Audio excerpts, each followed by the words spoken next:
Hello, my dear students. Welcome back to my channel. Today, we are going on an exciting adventure to a magical land called Lilliput.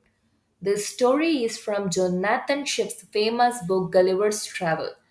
Are you all ready to shrink your size and step into a world of tiny people?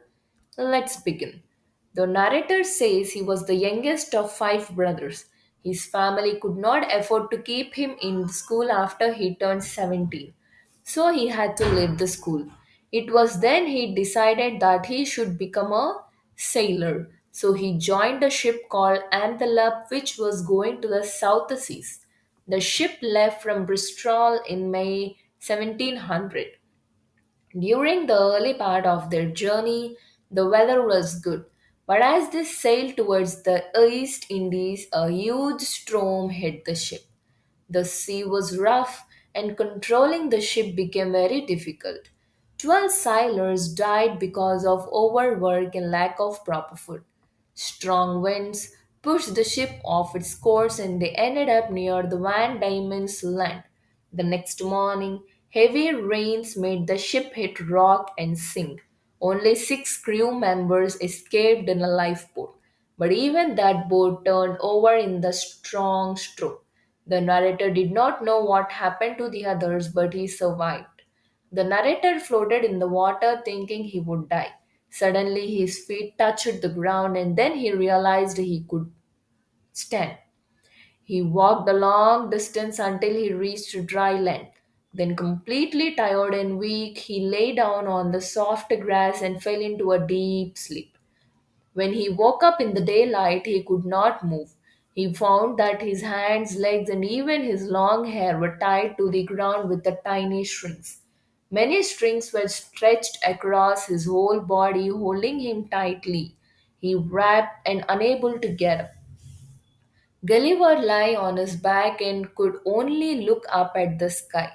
The bright sunlight hurt his eyes, and he heard strange sounds around him.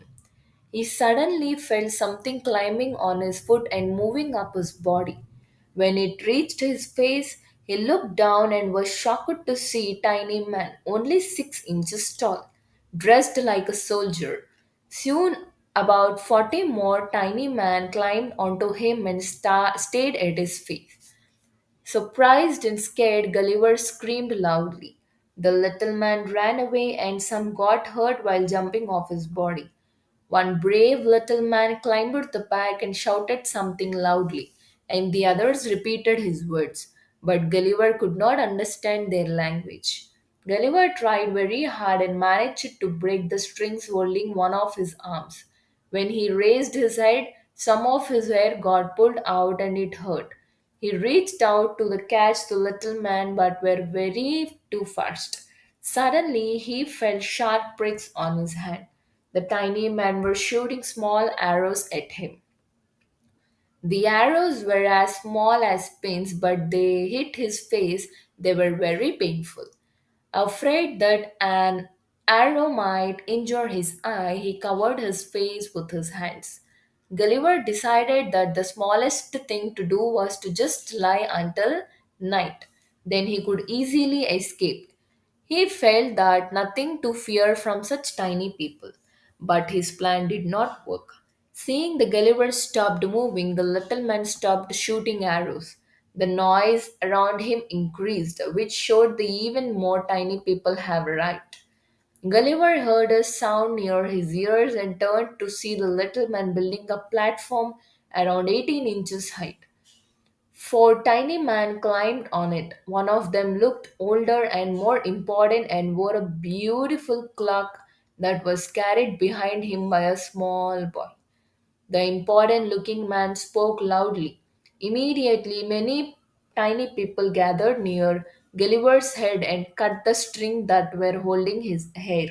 Now, Gulliver could clearly see the people standing on the platform.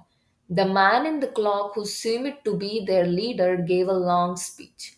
Gulliver could not understand the words, but by watching the man's hand movements, he understood that the leader was trying to communicate something important.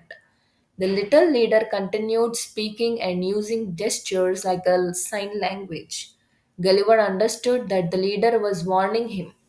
If he stayed calm, he would not be hurt, but if he tried to escape, they might attack him. Gulliver's silence that he understood and remained quiet. Then he realized he was very hungry and touched his mouth to show he needed food. The leader understood Gulliver's gestures and ordered him food and also ordered the people to bring the food. Soon about 100 tiny men came around carrying food sent by their king. Gulliver did not know exactly what the food was. Tiny hens and the size of beans and very small loaved bread. He ate two or three at a time. The tiny people were amazed to see at how fast he could eat and how much food he needed. Gulliver then showed the tiny people that he was thirsty. Many little men carried a big pot of milk and poured it into his mouth. He then asked for a second pot and they bought it. But when he asked for a third, they signaled that there was no more. Gulliver had drunk all the milk had they had. After eating and drinking so much, Gulliver became very sleepy. He soon fell asleep. This is how he spent his first day in Lilliput. And that, children, this is how Gulliver arrived in the Lilliput and a land where everything was tiny except him. This exciting chapter teaches us that the world is full of surprises and kindness is understood in every language, even without words. If you enjoyed this magical journey, don't forget to like, share, and subscribe for wonderful stories. Bye bye.